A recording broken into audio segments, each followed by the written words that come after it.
Congress party के दरमियान, Congress party के बीच सरफुटअव्वल की खबरों से कांग्रेस कार्य समिति की बैठक में जमकर के बवाल देखने को मिल रहा है। राहुल गांधी के आरोपों पर कपिल सिब्बल और गुलाम नबी आजाद ने जमकर के एतराज किया। बैठक में ओल्ड गार्ड बनाम यंग गार्ड की लड़ाई इस वक्त तेज हो रही है। राहुल गांधी ने बैठक में आरोप लगाए थे कि आखिर जो टाइमिंग थी चिट्ठी लिखने की, वो क्यों ऐसा किया गया उस वक्त जबकि सोनिया गांधी अस्पताल में थी, और क्या ऐसे लोगों ने दूसरी पार्टियों या फिर भारतीय जनता पार्टी से मिलीभगत की आड़ में ये सब कुछ किया है।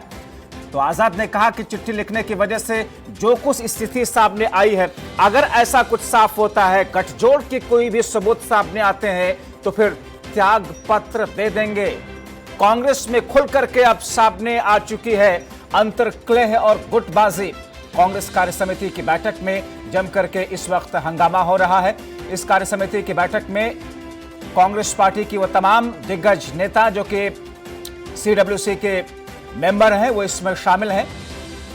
तो तीन बातें प्रमुख रूप से साफ आ रही हैं। कांग्रेस में नेतृत्व के मुद्दे पर पार्टी के दो खेमे इस वक्त खुल करके सामने आए हैं। एक खेमा वो है जो गांधी परिवार के साथ में खड़ा हुआ है, एक खेमा वो है जो कि ये चाहता है कि अब पार्टी के अंदर हाई कमान को लेकर के, पार्टी के नेतृत्व को लेकर के बदलाव का वक्त आ चुका है। और इसी को लेकर के बीते दिनों जिस तरीके से चिट्ठी लिखने की खबर सामने आई थी, करीब करीब 300 लोगों के सहमति से चिट्ठी लिखी गई, जिसमें 23 लोगों के नाम ऐसे रहे जिनको सार्वजनिक भी किया गया। ऐसी मीडिया रिपोर्ट्स आती रही। और इस बीच में जबकि सोनिया गांधी का कार्यकाल 1 साल का खत्म हो चुका है, अंतरिम कार्यकाल जो था, उसके बाद में अब पार्टी के नेतृत्व को लेकर के सवाल उठ रहे हैं कि अब क्या बदलाव होना चाहिए। एक गुट वो है जो ये चाहता है कि इस बीच में अभी सोनिया गांधी बनी रहे, एक गुट वो जो चाहता है कि राहुल गांधी आगे आए, और एक गुट वो चाहता है जो कि अब बदलाव बड़े स्तर पर हो जाना चाहिए। मगर राहुल गांधी ने इस कार्य समिति की बैठक में जिस किस्म से भड़ास निकाली, नाराजगी जताई, आहत होकर के या फिर किसी और दूसरे मायने में, उस पर कांग्रेस नेता कपिल सिब्बल ने जम करके उन्होंने उस पर अपनी प्रतिक्रिया दी। कांग्रेस नेता कपिल सिब्बल ने कहा कि राहुल गांधी का कहना है कि हम बीजेपी के साथ साठगांठ कर रहे हैं। राजस्थान उच्च न्यायालय में कांग्रेस पार्टी का पक्ष रखते हुए हम सफल हुए। मणिपुर में बीजेपी को सत्ता से बेदखल करने के लिए पार्टी का पक्ष रखा। पिछले 30 वर्षों से किसी मुद्दे पर बीजेपी के पक्ष में कोई बयान नहीं दिया, फिर भी हम बीजेपी के साथ साठगांठ कर रहे हैं। तो यह आरोप दरअसल उन नेताओं के ऊपर जिसमें कहा यह जा रहा है कि एक वो गुट है जो कि आला नेतृत्व के अंदर भारी बदलाव चाहता है, यानी कि वो सीधे सीधे ये चाहता है कि सोनिया गांधी के बाद में अब कांग्रेस पार्टी के भीतर से कोई दूसरा चेहरा आए जो मजबूती के साथ में कांग्रेस पार्टी की इस संकट की घड़ी में पार्टी को एक बेहतरीन नेतृत्व दे सके। तो राहुल गांधी जो कि पहले कह चुके हैं कि मुझे अध्यक्ष बनना नहीं है, प्रियंका गांधी जो एक पहले कह चुकी है कि मुझे अध्यक्ष बनना नहीं है, किसी नॉन गांधी परिवार से होना चाहिए, सोनिया गांधी जो कि बीमार रह रही हैं, जो कि ये कह रही हैं कि अब मेरा रिप्लेसमेंट ढूंढ लिया जाए। मगर एक गुट है जो ये कहता है कि गांधी परिवार से ही होना चाहिए, राहुल बने, सोनिया बने या फिर प्रियंका बने। मगर दूसरा एक गुट है जो ये चाहता है कि अब पार्टी के अंदर बदलाव होना चाहिए, खासतौर पर नेतृत्व को लेकर के। यह एक ऐसी स्थिति है जिसमें एक तीसरा गुट भी है जो ये कहता है कि राहुल गांधी को आगे आकर के कमान संभालनी चाहिए, जिम्मेदारी के साथ में पार्टी का नेतृत्व करना चाहिए। जिस गुट के अंदर अशोक गहलोत भी शामिल हैं, जिसमें पंजाब के मुख्यमंत्री कैप्टन अमरिंदर सिंह भी शामिल हैं, जिसमें छत्तीसगढ़ के मुख्यमंत्री भूपेश बघेल भी शामिल हैं। ये वो तमाम लोग हैं जो ये चाहते हैं कि राहुल गांधी आगे आए और पार्टी को नेतृत्व दें। एक गुट वो है जिसमें 6 से 7 लोग हैं, जिसमें गुलाम नबी आजाद हैं, कपिल सिब्बल हैं, AK एंटनी है, वीरप्पा मोइली है, मनीष तिवारी है, जितिन प्रसाद हैं और शशि थरूर है, जिनके बारे में यह कहा जा रहा है कि उन्होंने चिट्ठी लिख करके पार्टी के आला नेतृत्व में बदलाव की मांग की थी। मगर पार्टी के अंदर लीडरशिप को लेकर के क्या कोई बड़ा वैक्यूम है हम समझने के लिए, और पार्टी के अंदर जो कुछ सरफुटअव्वल की स्थिति इस वक्त चल रही है, राहुल गांधी के उस बयान के बाद में या राहुल गांधी के भड़ास के बाद में, इसी को समझने के लिए अपने R9 टीवी के एडिटर इन चीफ और जिन्होंने करीब 30 साल के अपनी इस पत्रकारिता के दौर में कांग्रेस पार्टी की बड़ी बारीकियों को नजदीकी से देखा और समझा है। हमारे साथ ऑनलाइन टीवी के editor in chief Amitabh Agnihotri ji इस वक्त जुड़ चुके हैं। अमिताभ अग्निहोत्री जी, बीते एक साल में जब से कांग्रेस पार्टी के अंतरिम अध्यक्ष के तौर पर सोनिया गांधी ने संभाला, ज्योतिरादित्य सिंधिया पार्टी छोड़ करके चले गए, सचिन पायलट जाते जाते रह गए, क्या पार्टी के अंदर लीडरशिप का बड़ा वैक्यूम देखने को मिल रहा है? और आज कपिल सिब्बल सरीखी 6 लोग राहुल गांधी के खिलाफ खुलकर के सामने आ गए कि हमने अगर ऐसा किया है तो फिर हम इस्तीफा देने को तैयार हैं, या उन्होंने अपनी सफाई पेश की। ये चल क्या रहा है सर पार्टी के अंदर? देखिए, सारी जो परिस्थिति बनी वो इसलिए बनी क्योंकि राहुल गांधी 2 चीजें नहीं कर पाए। एक तो वो अपने को एज ए लीडर इस्टेब्लिश नहीं कर पाए। उनको बहुत सारा टाइम दिया गया कि आप देश के और कांग्रेस के नेता के रूप में अपने को इस्टेब्लिश कर लीजिए। एक लंबा कालखंड उनको मिला। मुझे नहीं लगता कि किसी नेता को इससे ज़्यादा टाइम मिलता है, लेकिन वैसा होने पाया कि राहुल जी इमर्ज हुए हो, लार्जर देन लाइफ उनका एक पोर्ट्रे हुआ हो देश में। जब वैसा नहीं हुआ और उसके बाद और ख़राब चीज़ पार्टी के लिए ये हुई कि राहुल गांधी ने अचानक से खुद को आइसोलेशन वार्ड में भर्ती कर लिया। बोले जी हमको नहीं करना, आप जो चाहे करें। तो वहां एक बड़ी विचित्र स्थिति पैदा हो गई कांग्रेस के भीतर, और खासतौर पर सोनिया जी के लिए। सोनिया गांधी अंतरिम अध्यक्ष बन गई। फिर भी कुछ कुछ चलता रहा कि जी राहुल गांधी को लाओ देश बचाओ, प्रियंका को लाओ देश बचाओ, सोनिया जी बनी रहे। ये नाना प्रकार की बातें आती रही। लेकिन इसमें सार्वजनिक तौर पर जो सिर्फ टॉवेल का जो दृश्य भी पर्दे के पीछे था, वो पब्लिक फोरम पर आ गया जब एक चिट्ठी जारी हुई कांग्रेस के 20, 22, 23 बड़े लीडर्स के सिग्नेचर से। आज वर्किंग कमेटी में उस चिट्ठी को लेके भारी हंगामा हुआ जी। पहले ये खबर आई कि राहुल गांधी ने कहा कि इस चिट्ठी को जिन लोगों ने लिखा है वो लोग भाजपा के साथ सांठगांठ कर रहे हैं। उस पर गुलाम नबी आजाद ने रिएक्ट किया और कपिल सिब्बल ने तो सार्वजनिक तौर पर रिएक्ट कर दिया। उन्होंने कहा कि अगर आप साबित कर दो, हमने तो मणिपुर की सरकार बचाई, मेघालय की बचाई, राजस्थान की बचाई, कांग्रेस के लिए अपना जीवन लगा दिया, तमाम बातें उन्होंने कही। उसके बाद एक और हास्यास्पद स्थिति पैदा हुई।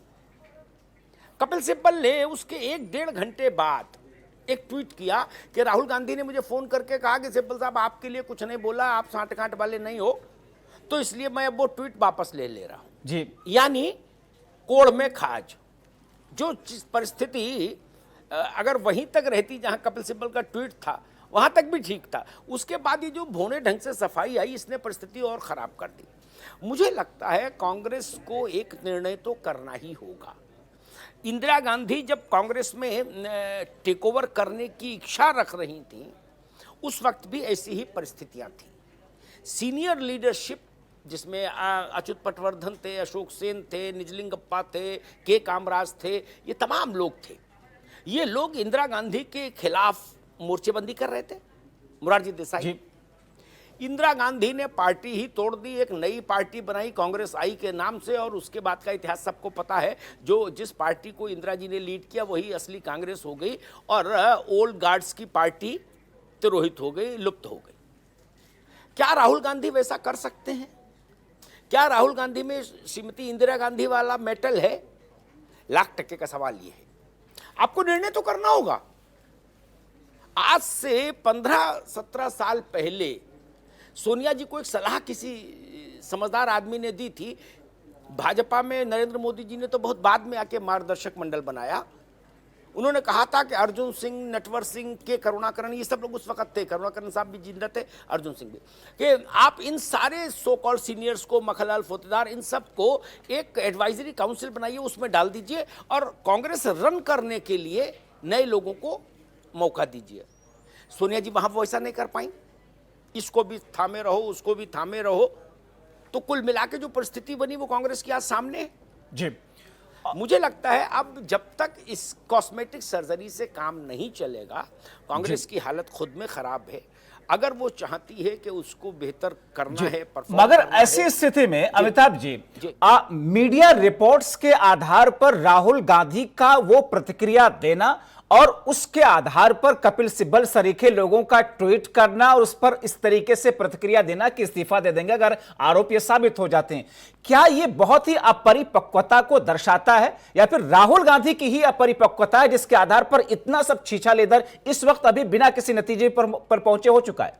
मुझे लगता है राहुल गांधी ने ऐसा कहा तो क्योंकि कपिल सिब्बल सीडब्ल्यूसी में नहीं है, लेकिन वो उतने वेल कनेक्टेड हैं कि उनको ये बात किसी ने बताई होगी सीडब्ल्यूसी के मेंबर ने कि भाई आपको लेके, गुलाम नबी साहब को लेके ऐसा बोला गया है, तभी उन्होंने ट्वीट किया जी। वरना सुप्रीम कोर्ट का इतना सीनियर लॉयर वो जानता है कि ट्वीट करने का मतलब क्या होगा कांग्रेस में, गांधी परिवार के खिलाफ ट्वीट करने का अर्थ क्या होगा। उसके बाद एक डैमेज कंट्रोल एक्सरसाइज शुरू हुई, रणदीप सुरजेवाला आगे आए, उन्होंने ट्वीट किया कि राहुल जी ने ऐसा नहीं कहा, फिर राहुल गांधी ने फोन किया कपिल सिब्बल को और फिर कपिल सिब्बल ने वो ट्वीट अपना डिलीट किया। मुझे लगता है ये तो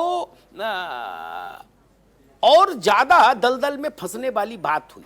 मैं फिर उसी बात पर आऊंगा कि अगर राहुल गांधी, प्रियंका गांधी और सोनिया गांधी, अगर हम उनको एक यूनिट मान लें, अगर वो फैमिली की यूनिट इंदिरा गांधी जैसा डिसाइसिव माइंडसेट नहीं लेके चलेगी, नफा नुकसान बात की चीज, पहले आप ये तो तय करिए कि आप करना क्या चाहते हैं और जो करना चाहते हैं उस पर निर्णय लीजिए और उस पर टिकिए।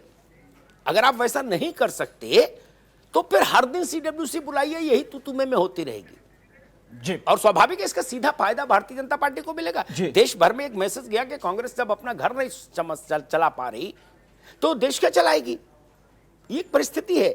इस पर मुझे लग रहा है गांधी परिवार को तय करना होगा। मगर अमिताभ जी एक और चीज समझना चाह रहे हैं कि मान लीजिए अगर राहुल गांधी के जरिए से या राहुल गांधी के हवाले से कपिल सिब्बल तक ये बात पहुंचती और उन्होंने फौरन उस पर प्रतिक्रिया दे दी ट्विटर हैंडल पर, क्या पानी घड़ा जो है वो भर चुका था, भड़ास फौरन निकल गई? क्योंकि कपिल सिब्बल एक बहुत ही मैच्योर कांग्रेस पार्टी के वरिष्ठ नेता हैं, लॉयर हैं, इतनी जल्दबाजी में उनकी प्रतिक्रिया को आना किस तौर पर देखा जाए कि अब बहुत हो गया है, अब किसी न किसी आर पार की मोड में पार्टी के अंदर दो धड़े हैं? नहीं, दो धड़े नहीं, कई धड़े हैं। अभी तो पार्टी शुरू हुई है, कहना था ना, ये वैसी स्थिति है। आप ये मानकर चलिए कि कांग्रेस में कई पावर सेंटर्स हो गए, लोगों ने अपने अपने ढंग से, किसी ने प्रियंका गांधी को फोल्ड में लेने की कोशिश की, कोई राहुल गांधी का सो कॉल्ड लॉयलिस्ट हो गया और कोई सोनिया जी का सो कॉल्ड लॉयलिस्ट हो गया। मुश्किल ये है कांग्रेस के भीतर, जो मैं महसूस करता हूं, देश भर में जो नई उम्र का कार्यकर्ता है उसको इस बात से थोड़ी खिन्नता है कि 10-15 पुराने लोग वर्षों से लोकसभा हार जाते हैं तो राज्यसभा उनको मिल जाती है और वो मौज ले रहे हैं, आनंद कर रहे हैं, न कहीं संघर्ष करते हैं, न कहीं जनता के लिए खड़े होते हैं। लेकिन जब भी पार्टी को कुछ देना होता है तो वही 10-20 लोग हैं जो आपस में सारा प्रसाद बांट लेते हैं। वो एक नाराजगी ग्राउंड जीरो पर है कांग्रेस के भीतर। राहुल गांधी, प्रियंका गांधी, सोनिया गांधी, तीनों को इस बात को समझना होगा कि अगर वही 10-20 लोग पिछले 30 साल से, चाहे दिग्विजय सिंह हो, चाहे गुलाम नबी हो, चाहे कपिल सिब्बल हो, यही ना 10-20 लोग हैं जो पिछले 25-30 साल से कांग्रेस के राज में जब भी लड्डू बटा तो यही सबसे आगे रहे जी। तो उसका आक्रोश तो है पार्टी के भीतर। जो लोग लाठी खा रहे हैं, डंडे खा रहे हैं उत्तर प्रदेश में, बिहार में, उत्तराखंड में, वो लोग भी अपेक्षा रखते हैं कि जब कुछ पार्टी के हाथ में हो। अमिताभ जी, आपको याद होगा 1 साल पहले जब राहुल गांधी ने इस्तीफा दिया था, उसके बाद उन्होंने एक ट्वीट किया था कि एक बड़े स्तर पर पार्टी के अंदर बदलाव की और चेंजेस की जरूरत है, रेडिकल चेंजेस की जरूरत है। मगर ये बीते 1 वर्षों में ऐसा कुछ तो देखा नहीं, तो फिर आप आगे की स्थिति क्या देखते हैं? मूल कारण वही है, राहुल गांधी के जो बहुत भरोसेमंद लोग हैं, जब उनसे बात करते हैं हम लोग तो उनका जो स्वर होता है उसका लबोलवाब ये होता है जबर कि राहुल जी को वो स्वायत्तता नहीं दी गई जिसकी वो मांग कर रहे थे या जिसकी ज़रूरत है पार्टी में एक ओपन हार्ट सर्जरी के लिए। कॉस्मेटिक सर्जरी से काम नहीं चलना, बड़ा बदलाव अगर करना है तो राहुल गांधी को पूरी शक्तियां मिलनी चाहिए, एक फ्री हैंड मिलना चाहिए। राहुल गांधी के लोग कहते हैं कि राहुल गांधी को एज ए लीडर तो कांग्रेस ने प्रोजेक्ट किया, मिसेस गांधी ने, सोनिया जी ने, लेकिन उनको सारी शक्तियां नहीं दी। एक अघोषित आला कमान मिसेस गांधी ही रही, सोनिया जी। इसलिए लोगों ने कभी राहुल को निर्णायक पावर सेंटर माना ही नहीं, डिसाइसिव पावर सेंटर, जैसा इंदिरा गांधी के समय था। वो मानते रहे राहुल से नहीं भी बनेगी तो सोनिया जी को समझा लेंगे। कि वहां क्या समस्या, राजस्थान में यही समस्या आई। सचिन पायलट नजदीक थे राहुल गांधी के, तो अशोक गहलोत नजदीक थे सोनिया जी के, तो अशोक गहलोत बन गए। कैप्टन अमरिंदर सिंह से राहुल गांधी की कभी बहुत अच्छी ट्यूनिंग नहीं रही, लेकिन वो सोनिया जी के नजदीक थे तो वो हाँ मुख्यमंत्री हो गए। तो जब दो पावर सेंटर और एक तीसरा सेमी पावर सेंटर, आप प्रियंका को कह लीजिए, इन तीन पावर सेंटर्स के आपस के इक्वेशंस में भी कांग्रेस पार्टी का बेड़ा गर्क हुआ है जी। और स्थिति अभी भी वैसी की वैसी ही नजर आ रही। बहुत शुक्रिया अमिताभ अग्निहोत्री जी हमारे साथ जुड़ करके R9 टीवी के दर्शकों के सामने स्थिति को साफ करने के लिए। तो कई सारे पावर सेंटर होने की वजह से और पार्टी के बीच में कई सारे गुट और धड़े होने की वजह से ये स्थिति मौजूदा वक्त में कांग्रेस पार्टी के सामने खड़ी। बहरहाल इंतजार करना होगा कि आगे की स्थिति बनती क्या।